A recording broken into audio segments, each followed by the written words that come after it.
ఈరోజు లూకా సువార్త 13వ అధ్యాయము 10 నుంచి 17 వచనాల మధ్యలో ఉన్న భాగాన్ని చూద్దాం. విశ్రాంతి దినమున ఆయన యొక్క సమాజ మందిరంలో బోధించుచున్నప్పుడు 18 ఏండ్ల నుండి బలహీనపరుచు దయ్యము పట్టిన యొక్క స్త్రీ అచ్చట నుండెను. ఆమె నడుము వంగిపోయి ఎంత మాత్రమును చక్కగా నిలవబడలేకుండెను.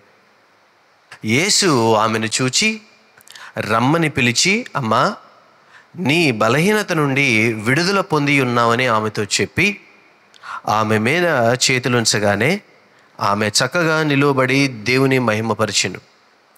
యేసు విశ్రాంతి దినమున స్వస్థపరిచినందున ఆ సమాజ మందిరపు అధికారి కోపముతో మండిపడి జనసమూహమును చూచి పనిచేయదగిన 6 దినములు కలవు గనుక ఆ దినములలోనే వచ్చి స్వస్థత పొందుడి, విశ్రాంతి దినమందు రావద్దని చెప్పాను.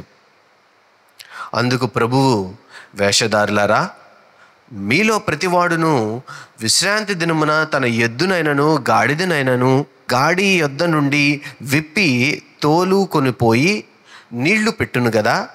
ఇదిగో 18 ఏండ్ల నుండి సాతాను బంధించిన అబ్రహాము కుమార్తె అయిన ఈమెను విశ్రాంతి దినమందు ఈ కట్ల నుండి విడిపింపదగదా అని అతనితో చెప్పాను.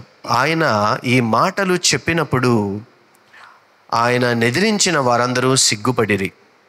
అయితే జనసమూహమంతయు ఆయన చేసిన ఘనకార్యములన్నిటినీ చూచి సంతోషించెను. దేవుడు కరుణించకపోతే ఏమవుతుంది? ఒక రోజున ప్రభువారు ఒక సమాజ మందిరంలోనికి వెళ్ళారు. సునగోగులు అనేవి ఏంటంటే, ఇశ్రాయేలీలు బబులోను చెరలో ఉన్నప్పుడు వాళ్ళు గుంపుగా కూడి దేవుణ్ణి ఆరాధించడానికి ఆయా ప్రాంతాల్లో కూడుకునేవాళ్ళు. అది తర్వాత ఏమని అంటే, ఆయా ప్రదేశాల్లో నదుల పక్కన లేదా కొంతమంది యూదుల ఇళ్లల్లో గృహాలలో కలుసుకుంటూ ఉండేవాళ్ళు. వాటిని ఏమన్నారంటే సునగోగులు లేదా సమాజ మందిరములు అన్నారు.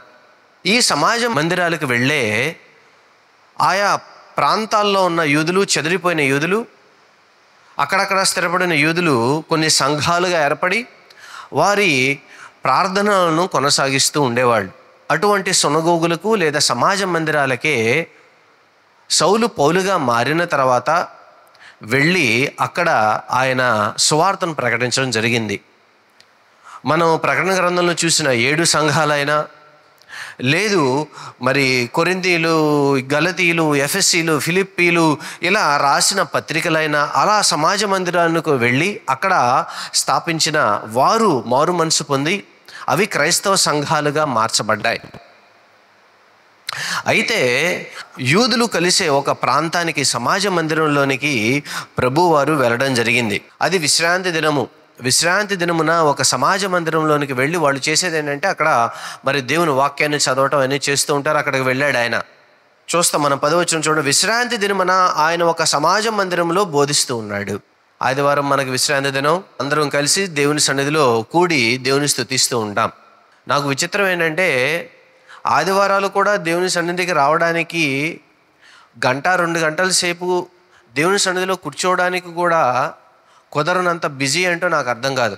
కోవిడ్ వచ్చిన తర్వాత జనాలకు వివిధ మార్గాలలో టీవీలు, రేడియోలు, ఫోన్లు, యూట్యూబుల్లో ఈ దేవుని వాక్యం వినడానికి అలవాటు పడి, మంచిదే అవి వినాలి, తప్పేమి కాదు, చూస్తూనే వాటికి అలవాటు పడి అవే సంఘాలుగా భావించి ఇల్లు సంఘంగా చేసుకుని కొంతమంది గడుపుతున్న సందర్భంలో మనం ఉన్నాం.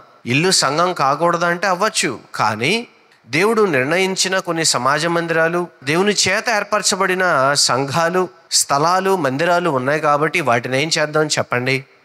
దేవుడు ఒకవేళ ఇంటినే గృహాలుగా లేదు మందిరాలుగా మారుస్తూ ఉండినట్లయితే మరి అదే దేవుడు ఆయా ప్రాంతాలను లేదు ఇటువంటి మందిరాలను ఎలా ఏర్పరుస్తాడు? ఇశ్రాయేలీయులను పిలువనంపించి ఆయన అన్నాడు కదా, మీరు అందరూ వచ్చి నా మందిరంలో ఉండి ప్రార్థన చేయండి, నా మందిరంలో కనపడండి, నాకు బలులు అర్పించండి, నాకు ప్రార్థన చేయండి అని అన్నాడు. కానీ మీరు ఐగుప్తులోనే ఉండండి, ఐగుప్తుల ఇళ్లలోనే ఉండండి, అక్కడే చేయండి, పర్లేదని ఎప్పుడని చెప్పాడా? చెప్పలేదు కదా. చాలామంది అభిప్రాయం ఏంటంటే, మేము ఇంట్లో వింటున్నాం, ఇంట్లో పాటలు వింటున్నాం, ఇంట్లో పాటలు పాడుతున్నాం, మేము అన్నీ చేస్తున్నాం, ఇంకా మందిరానికి వెళ్ళినట్లే అన్న భావనలో ఉండినట్లయితే అది మీ తప్పు భావన అనేది జ్ఞాపకం ఉంచుకోండి. ప్రభువారు కూడా విశ్రాంతి దినమున సమాజ మందిరానికి వెళ్ళాడట. వెళ్ళి అక్కడ మాట్లాడుతూ ఉండగానే అక్కడ జరిగిన సందర్భం ఇది. అప్పటికే యేసు యొక్క ప్రాబల్యం, ఆయన యొక్క పేరు ప్రాచుర్యం పొందింది. ఆయన ఎక్కడికి వెళితే అక్కడ అద్భుత కార్యాలు చేస్తూ ఉన్నాడు. కుంటి వాళ్ళు నడుస్తూ ఉన్నారు, గుడ్డి వాళ్ళు చూస్తూ ఉన్నారు, వ్యాధి బారిన పడిన వాళ్ళు వ్యాధి నుంచి బయటపడి వాళ్ళు చక్కగా ఉన్నారు. ఇలా నానా విధాలైన విషయాలను తెలుసుకుంటూ ఉంటారు. ఈయన పేరు మారుమోగిపోతుంది. ఇజ్రాయెల్ దేశంలో గలిలయ ప్రాంతంలో ఎక్కడ చూసినా ఆయన పేరు పలుమార్లు ప్రకటించబడుతూ ఉంది. ఆ సందర్భంలో ఆయన సొనగోగుకు వెళ్ళారు, లేదు అక్కడ ఉన్న సమాజ మందిరానికి వెళ్ళారు. వెళ్ళగానే ప్రభువారు వచ్చారని తెలిసి ఇక్కడ ఒక బోధకుడు ఉన్నాడని ఆ బోధకుడికి బోధ చెప్పమని అప్పచెప్పారట. అప్పుడు చెప్తూ ఉండగానే జరిగిన విషయం ఏంటంటే, చూడండి 11వ వచనంలో మనం చూస్తాం. 18 సంవత్సరాల నుంచి బలహీనపరిచి దయ్యం ఒకటి పట్టిందంట ఒక స్త్రీ. అది ఎటువంటి బలహీనత? వచనం 2వ భాగంలో మనం చూస్తాం. నడుము వంగిపోయి ఎంత మాత్రమును చక్కగా నిలవబడలేకుండా ఉందంట. దయ్యం పట్టిందంట, ఒక బలహీనత కలిగిందంట. ఆ బలహీనత ఏంటంటే నడుము వంగిపోయి గూనిలాగా నడుస్తూ ఉంది. ఎట్లా? ఎన్ని సంవత్సరాలు ఉంది? 18 సంవత్సరాలు ఉంది. యోహాను సువార్తలో మనం ఒకరిని చూస్తాం. సుమారు 30 సంవత్సరాలు పైబడి అక్కడే ఉన్న ఒక వ్యక్తిని చూస్తాం. కోనేటిలో దిగడానికి అవకాశం లేని, ఎవరు పట్టించుకొని వాడిని ప్రభువారు వెళ్ళి అక్కడ నీ పరుపు ఎత్తుకుని వెళ్ళమంటే చక్కగా ఎత్తుకుని వెళ్ళిపోతాడు. నేను అనుకుంటాను, ఈ 18 సంవత్సరాల పాటు ఆవిడ ఎలా జీవించి ఉంటుంది? గూనితోనే పనులు చేసుకుని ఉంటుంది, గూనితోనే ఎక్కడికి వెళ్ళినా ప్రయాణాలు చేసి ఉంటుంది, పెళ్ళిళ్ళకి వెళ్ళి ఉంటుంది, లేదు ఎవరన్నా చనిపోయిన వాళ్ళ దగ్గరికి వెళ్ళి ఉంటుంది, వాళ్ళ బంధువుల ఇళ్ళకి వెళ్ళి ఉంటుంది. మరి తను దైనందిన దినచర్య మాత్రమే కాదు, తన బ్రతకడానికి పని కూడా చేసుకుని ఉంటుంది కదా. చూసిన వాళ్ళందరూ, చిన్నపిల్లలు అయితే సహజంగా ఏం చేస్తారు? గూని వాళ్ళని చూస్తే ఎక్కిరిస్తారు, నవ్వుకుంటారు కదా. కొంతమంది విచిత్రంగా చూసేవాళ్ళు, కొంతమంది దూరంగా చదివేవారు, కొంతమంది అయ్యో పాపం అనుకునేవాళ్ళు, కొంతమంది తను చూసి నవ్వేవాళ్ళు, అవహేళన చేసేవారు. వారందరి మధ్యలో 18 సంవత్సరాల నుంచి బ్రతుకుతానే. కొన్ని సందర్భాలలో కొంతమంది జీవితాలు ఎలా ఉంటే, మనం బ్రతుకుతున్నామన్న పేరుకు మాత్రమే బతుకుతాం, కానీ వాళ్ళు పాపం ఎదుర్కొనే కష్టము, నష్టము, శ్రమ, బాధ బయటకు చెప్పుకోలేరండి బాబు. అవమానం, ఇంట్లో ఉన్న వ్యక్తి చేసిన దానివల్ల వచ్చే అవమానం ఒకటి, వాళ్ళకు వచ్చిన అనారోగ్యాలను బట్టి పడే అవమానం మరొకటి. అటువంటి సందర్భంలో అందరూ అవహేళన చేస్తూ ఉన్నప్పుడు ఆ సందర్భంలో కూడా ఈవిడ ఎక్కడికి వచ్చిందంట? సమాజ మందిరానికి వచ్చిందంట. అందరూ అవహేళన చేస్తూ ఉన్న సమాజంలో దేవుని సన్నిధిలో కనపడదామని వచ్చిన ఆవిడ క్రమశిక్షణను చూసి, ఆవిడ నిశ్చయతను చూసి, ఆవిడ నిబద్ధతను చూసి ప్రభువారు కూడా ఎంతో సంతోషపడ్డారు. బోధిస్తూ ఉండగానే గుంపులందరిలో ఆవిడ కూడా ఒక మూల పాపం నుంచుని ఉంటుంది, గూనిగా నుంచుని ఉంటుంది, లేదా గూనిగా కూర్చుని ఉంటుంది. ఆయన మాట్లాడుతూ ఉన్నప్పుడే ఆవిడ మీద తన చూపు పడింది. పడగానే అందరూ బాగుండి వచ్చారు, కానీ ఆవిడ మాత్రం బాగోకుండా వచ్చింది. జాలి పడ్డాడట చూసి. కరుణ చూపించకపోతే, 18 సంవత్సరాల నుంచి బాధపడుతున్న ఆవిడ మీద దేవుడు కరుణ చూపించకపోతే, 3 సంవత్సరాల నుంచి పడుకున్న వ్యక్తి మీద దేవుడు కనికర పడకపోయినట్లయితే, చచ్చిన విధవరాలి కొడుకు మీద దేవుడు కనికర పడకపోయినట్లయితే, లాజరు మీద కనికర పడకపోయినట్లయితే, దేవుడు మన స్థితిలో మనల్ని చూసి కనికర పడకపోయినట్లయితే ఏంటి పరిస్థితి? నాకు అన్నీ బాగున్నాయి ఈరోజు అనుకున్న రోజు ఒకటేదన్నా ఉంటుందా మనిషి జీవితంలో? ఉదయం బాగుంటే సాయంత్రానికి బొరుసైపోతుంది, ఈరోజు బాగుంటే రేపు బాగోదు. అటువంటి నిశ్చలంగా ఎప్పుడు పడితే అప్పుడు, ఎట్లా పడితే అట్లా కదిలించబడే జీవితాలకు మనకి దేవుడు కరుణ చూపించకపోతే ఎలా ఉంటుంది? నాకు ఒక్కోసారి భయం వేస్తుంది. మన ప్లాన్లు ఎలా ఉంటే అసలు మనం వచ్చే 100 ఏళ్ల పాటు బతికున్నట్లుగా ప్లాన్లు వేస్తాం, కానీ ప్రభువారు కరుణించకపోతే ఏమైపోతాం? 18 సంవత్సరాల నుంచి కష్టపడుతున్న ఆ వ్యక్తిని చూసి, ఆ మనిషిని చూసి దేవుడు కనికరపడి గ్రహించాడంట, ఈ బలహీనత దయ్యం పట్టినందువలన వచ్చింది అని. ఇక్కడ ఒక విషయం నేను మీకు క్లారిఫై చేస్తా. యేసు నమ్మిన వారు, యేసు క్రీస్తును స్వరక్షకునిగా అంగీకరించిన వారు, ఆయన నామము పేరట పాప పశ్చాత్తాపము పడి రక్షణ పొందుకున్న వారికి ఎవ్వరికి దయ్యం అనేది పట్టదు. ఎందుకు పట్టదు? చాలామంది నా గుండెల మీద కూర్చుని దయ్యం తొక్కేస్తుంది అంటారు. కుదరదు.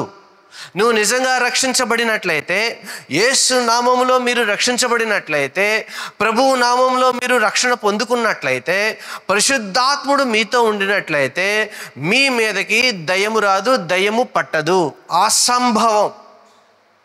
ఏంటి నా దగ్గర ఉన్న ఆధారం ఏంటి? ఆయన ఏమన్నాడంటే, మీరు నాకు సొత్తు, మీరు నా సొత్తు. దేవుడు తన సొత్తు మీద చీడ కానీ పేడ కానీ పడతంటూ చూస్తా ఊరుకుంటాడా? ఆయన రక్తముతో కడగబడిన దానిని ఆయన వదిలిపెట్టుకుంటాడా? మీరు అవకాశం ఇస్తే తప్పించి, మీరు డోర్లు బార్లా తీస్తే తప్పించి దయ్యము పట్టడము అసంభవము. విశ్వాసులకి దయ్యము పట్టలేదు. దానికి కారణము దేవుడే మనకి కంచేయ ఉన్నాడు. హల్లెలూయా. అసంభవం. ప్రభావము చూపించగలడు మన మీద. మనల్ని ఏదైనా దాడి చేయడమో, లేదు మన ఆస్తులను నష్టపరచడమో, మన చుట్టుపక్కల ఉన్న వాళ్ళని ఏదైనా దాడి చేసి ఏదైనా ఇన్ఫ్లుయెన్స్ చేసి మన ఇబ్బంది పెట్టడమే చేస్తాడు. కానీ మనలోకి దూరి దయ్యాలు మనల్ని ఏమీ చేయలేవు.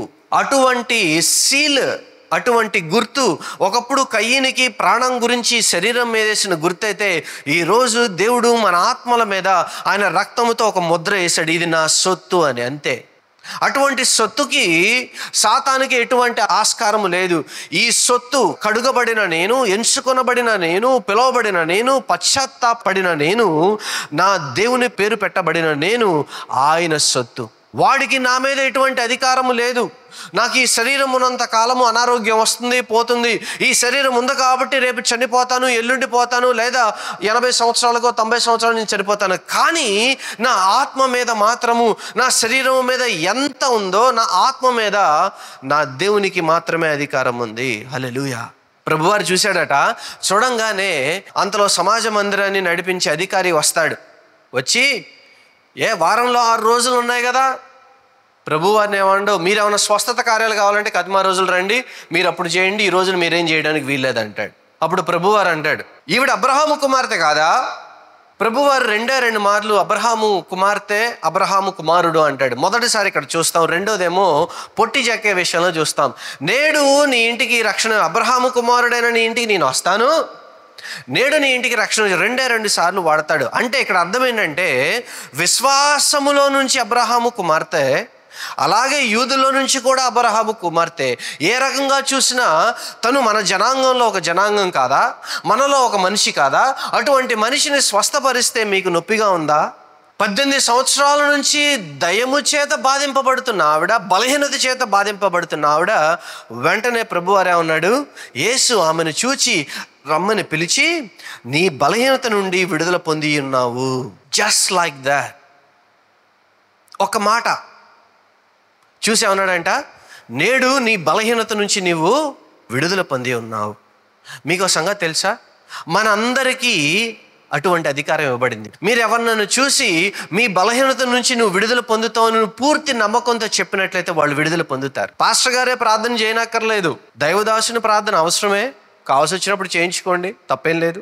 కానీ అందుబాటులో లేనప్పుడు మీరే, దేవుడు మిమ్మల్ని ఎంచుకున్నాడు.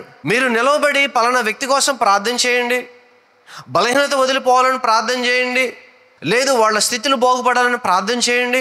మీ నిష్ట, మీ క్రమశిక్షణ, మీ విశ్వాసము ఆ ప్రార్థన ద్వారా పనిచేస్తుంది. హల్లెలూయా. మనకు అధికారం దేవుడు ఇచ్చాడు.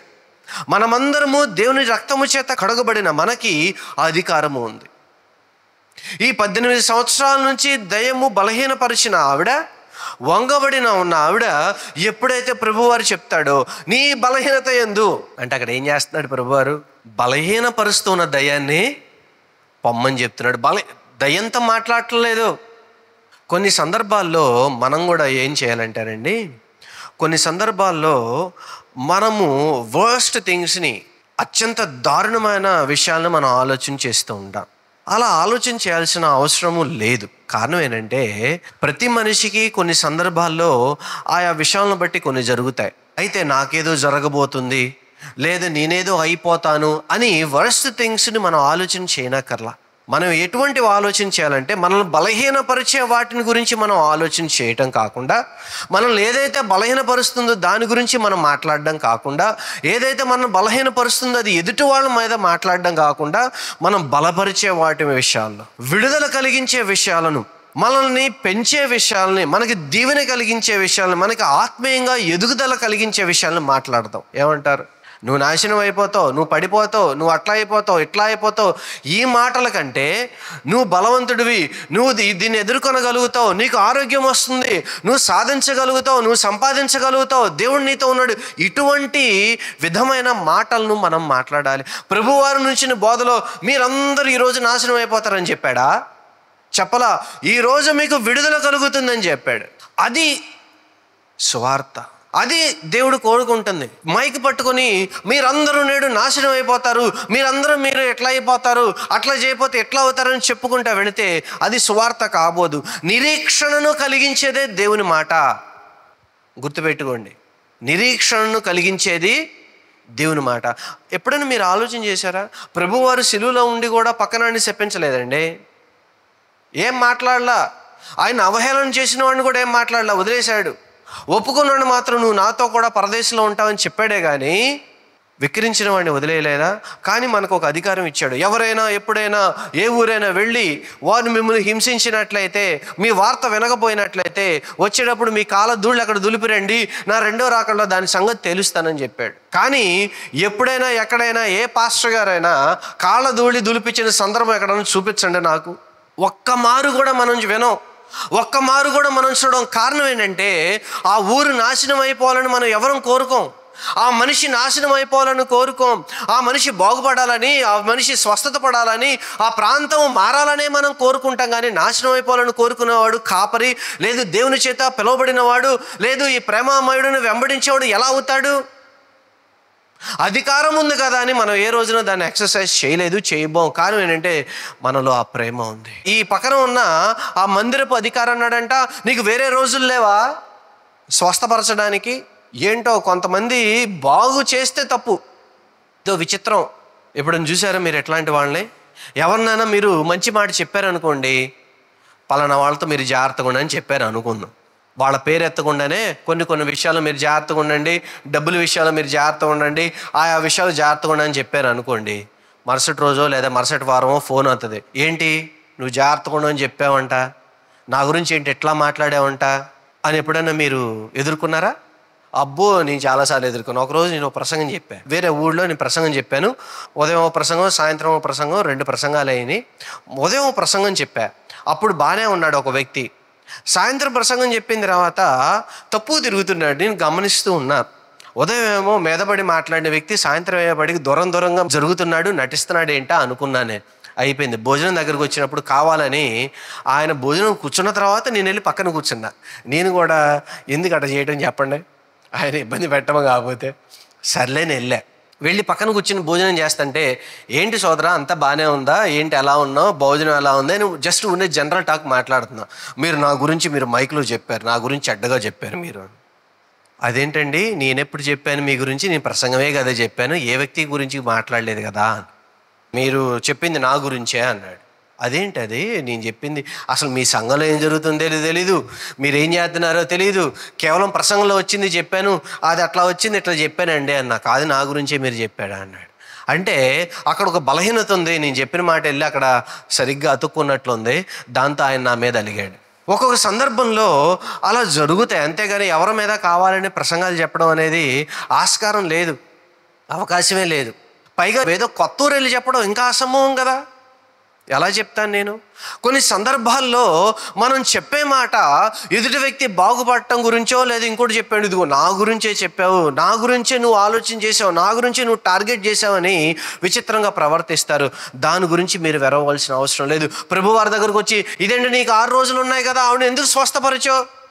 అరే 18 సంవత్సరాల నుంచి గూనిగా ఉంది, బాధపడుతుంది, బలహీనతలో ఉంది, పని చేసుకోలేకపోతుంది, ఆవిడ మంచిగా అయిందన్న సంతోషం కాదు, ఆవిడని బాగుపరిచారన్న బాధ ఆయన గారికి. ఎందుకని? సబ్బాతు దినం పాడైపోయిందట. ఎదుటి వారికి మంచి జరిగితే చూడలేని, దాన్ని స్వాగతించలేని మనసు ఉండినట్లయితే మీరు జాగ్రత్త సుమా. దేవుడికి సబ్బాతు రోజా? ఒకసారి మీరు ఆలోచన చేయండి. సబ్బాతు సృష్టించిన వాడే ఇక్కడ ఉన్నప్పుడు ఆయనకి సబ్బాతా? విశ్రాంతిని ఇచ్చిన వాడికి విశ్రాంతి కావాలా? అక్కర్లేదు కదా. అందుకని ప్రభువారు అంటాడు, నీకేదో గాడిదో దున్నపోతో ఏదో నీది ఉంది అక్కడ, దానికి నువ్వు కుడితి పెట్టవా, నీళ్లు పోయవా, దాన్ని పట్టించుకోవా? అట్లాంటిది నా పేరు పెట్టబడిన జనాంగం, నా పేరు పెట్టబడిన అబ్రహాము కుమార్తె అయిన ఆవిడికి నేను స్వస్థ చేయడం నీకు కష్టంగా ఉందా? చెడ్డ ఎంతనే చేయండి, వాళ్ళకి నష్టం లేదు. ఏదైనా ఒక్క మంచి పని చేయండి, 10 మంది వచ్చేస్తారు. కొన్ని సందర్భాల్లో మనుషులు మనల్ని అపార్థం చేసుకోవచ్చు, అది సహజం. వాళ్ళ మీద కత్తిగట్టి వాళ్ళని ఏదో ఒక అనాలని, వాళ్ళని ఒక మాట అనాలని వాళ్ళ మీద కష్టం పెట్టుకోవద్దు. మీ జీవితంతో, మీ వ్యవహార శైలితో, మీ ప్రేమతో మీరు కరుణ చూపించడం, కృప చూపించడం ద్వారా వారిని మీరు గెలుచుకోండి. అంతేగాని ఏంటి నువ్వు అన్నావంట అని చెప్పి వాళ్ళ మీద దాడి చేయొద్దు. అది అత్యంత ప్రమాదకరమైన భక్తి విధానం. అటువంటి వ్యక్తిత్వం మనలో ఉండటం సరైనది కాదు. ఇంతకీ ఈ క్రిపుల్డ్ ఉమెన్ ఎవరైతే ఉన్నారో, గూనిగా ఉన్న ఆవిడ ఏవైతే ఉందో, మొత్తానికి స్వస్థత పడింది. స్వస్థ పడిన తర్వాత ఏం చేసింది? 13వ వచనంలో చూస్తాం. ఆమె మీద చేతులుంచగానే ఏం చేశాడంట? మాట చెప్పలా, వెళ్ళాడు దగ్గరికి. అమ్మ నీ సమస్య ఏంటి? ఇది చూసా, రైట్. వెంటనే చేతులు ఉంచాడంట. ప్రార్థన లేదు, ఏం లేదు, అలా చేతులు ఉంచాడట. చేతులు ఉంచగానే ఆవిడేమైందంట? ఆవిడ చక్కగా నిలువబడి దేవునిని మహిమపరిచింది. ఈ భాగంలో మనం 2 విధాలైన స్థుతులను చూస్తాం.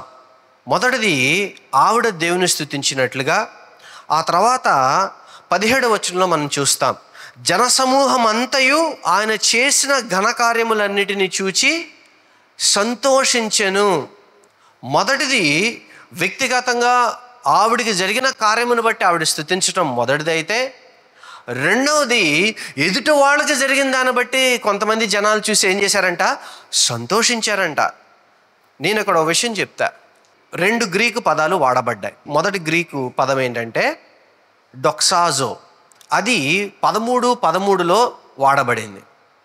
ఈ 13:13లో వాడబడిన డొక్సాజో అన్న పదం ప్రకారం ఆవిడ ఏం చేసిందంటే దేవుణ్ణి తన చేతులనెత్తి స్తుతించింది. ప్రభువా నాకు చక్కటి ఆరోగ్యాన్ని ఇచ్చావు. 18 సంవత్సరాల నుంచి, అంటే అంతకుముందు ఆవిడ గూని కాదనేగా అర్థం.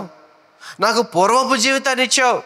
ఒకప్పుడు నేను ఏ విధంగా నుంచున్నాను, ఒకప్పుడు ఏ విధంగా నడిచాను, ఒకప్పుడు ఎలా ఉన్నాను, ఇప్పుడు అలాంటి జీవితాన్ని ఇచ్చావు. ఇప్పుడు వంగి నడవక్కర్లా, వీళ్ళందరి నుంచి నేను అవహేళన పడక్కర్లా. ఎంత సంతోషంగా ఉందో నాకు. ప్రభువా నీకు స్తోత్రం. 2 చేతులు ఇచ్చి డొక్సాజో. దేవుడు మనల్ని ఏదైనా ఇచ్చినప్పుడు ప్రతి చిన్న దానిని బట్టి దేవుని స్తుతించడం నేర్చుకోండి. మనసారా దేవుని స్తుతించడం నేర్చుకోండి. దేవుడు మనకిచ్చిన జీవితాన్ని బట్టి, మీకు ఇచ్చిన ఆస్తిపాస్తులను బట్టి, మీకు ఇచ్చిన ఆరోగ్యాన్ని బట్టి, కుటుంబాన్ని బట్టి, మనవాళ్ళు మనవరాళ్ళని బట్టి, పిల్లలను బట్టి, అది ఏదైనా కానీ దేవుని స్తుతించడం నేర్చుకోండి. నేను అనుకుంటాను, ఒకసారి ఊహించండి, ఏ ప్రభువు అయితే స్వస్థపరిచాడో, ఏ ప్రభువునైతే ఆవిడ స్తుతిస్తుందో ఆ ప్రభు ఎక్కడున్నాడు? అక్కడే ఉన్నాడు. ఆయన ముందే ఆయన స్తుతిస్తుంటే ఆయన ఎంత సంతోషపడిపోయి ఉంటాడు కదా. నేను అనుకుంటాను, ముసిముసి నవ్వులు నవ్వుకుంటా వెనక్కి వెళ్ళి ఉంటాడు అనుకుంటాను నేను. ప్రభువారు ఆయనే స్వస్థపరిచాడు, ఆయనే స్తుతిస్తుంటే వెంటనే ఆ స్తుతిని కూడా అక్కడే ఆయన ఆఘ్రాణిస్తూ ఉన్నాడు, యాక్సెప్ట్ చేస్తూ ఉన్నాడు. ఆ తర్వాత రెండవది 13వ అధ్యాయము 17వ వచనంలో మనం చూస్తాం.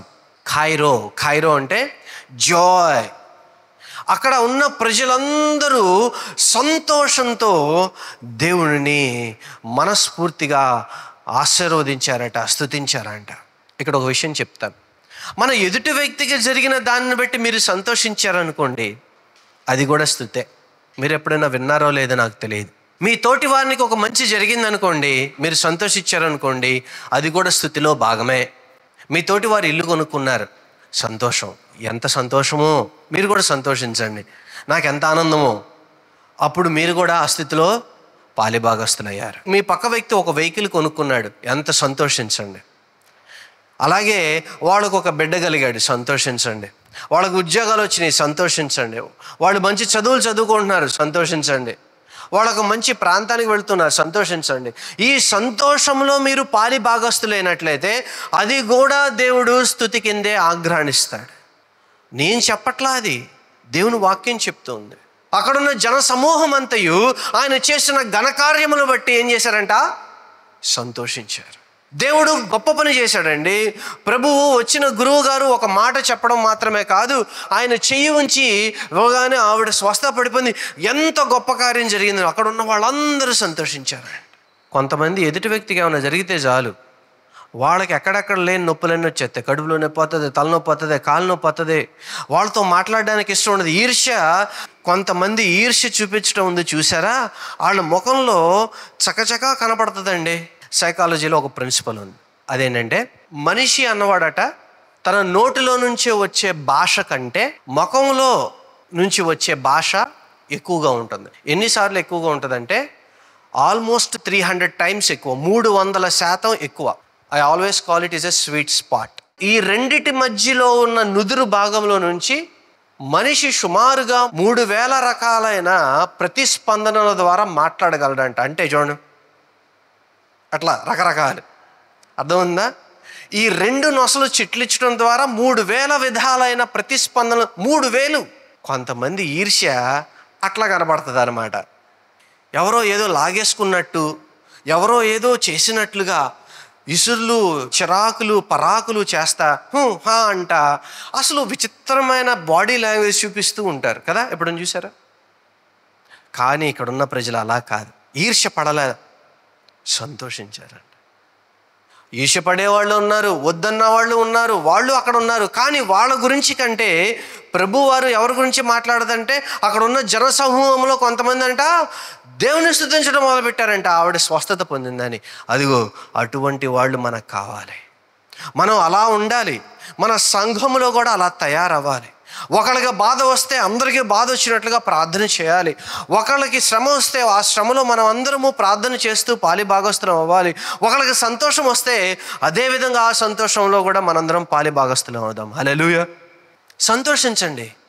మనకు లేదన్న బాధ కంటే మన తోటి వానికి వచ్చిందని సంతోషించింది. అప్పుడు దేవుడు మిమ్మల్ని కూడా దానికి కర్తలుగా చేస్తాడు.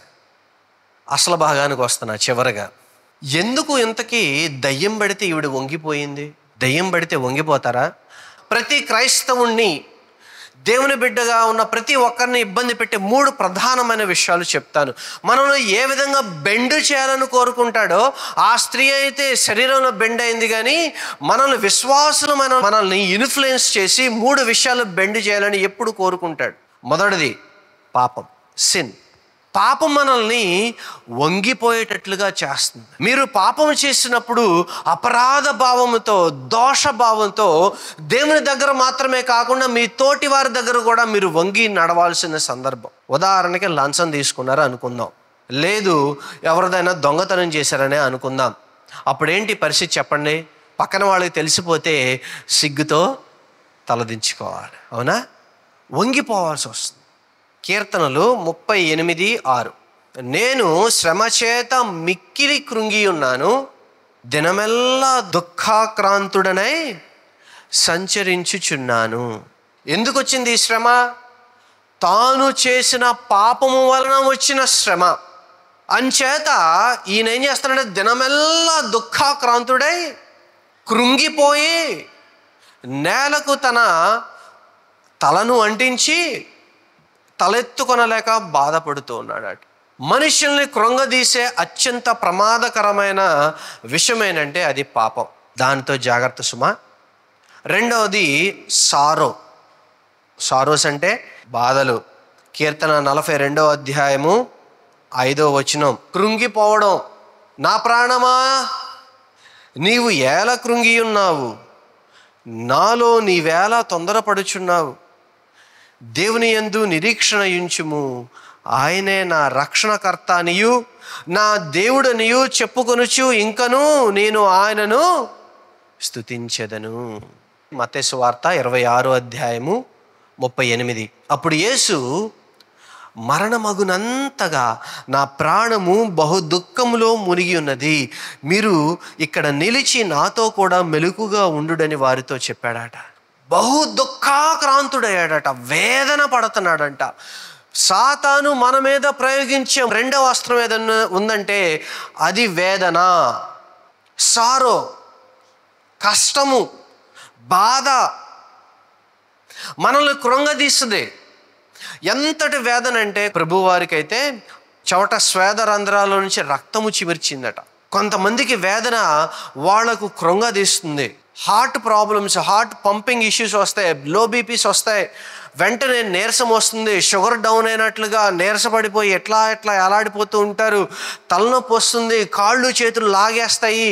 రెండవ అత్యంత ప్రమాదకరమైన ఆయుధం వేదన.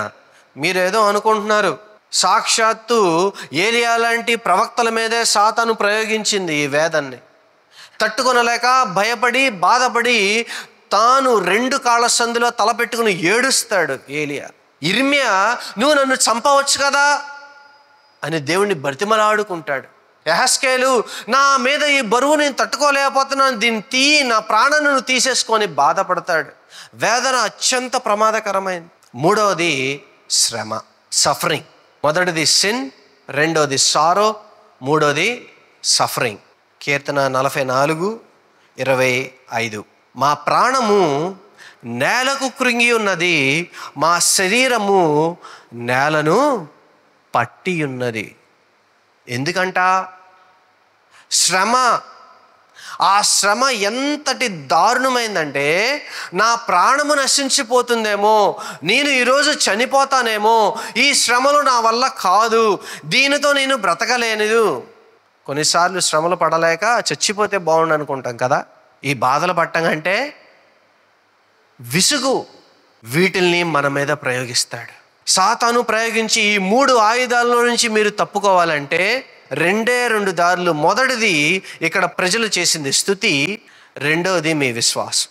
మొదటిది స్తుతి, రెండవది విశ్వాసం. అదేంటండి విశ్వాసము దేనిలో నుంచి అంటే, నేను ఈ పాపములో నుంచి బయటకు వస్తాను, నేను క్షమాపణ పొందిన వ్యక్తిని, దీనిలో నేను ఉండను, దేవుడు నన్ను క్షమిస్తాడు, నా విశ్వాసము నా దేవుని మీద ఉంది, నేను బయటకు వస్తా, నా దేవుని మీద నాకు విశ్వాసం ఉంది, నా కృంగుదలలో నుంచి దేవుడు బయటకు తీసుకొస్తాడు, నా దేవుని మీద నాకు విశ్వాసం ఉంది, నా ఆలోచనలు నా వేదనలో నుంచి దేవుడు నన్ను బయటకు తీసుకొస్తాడు. రెండవది స్తుతి.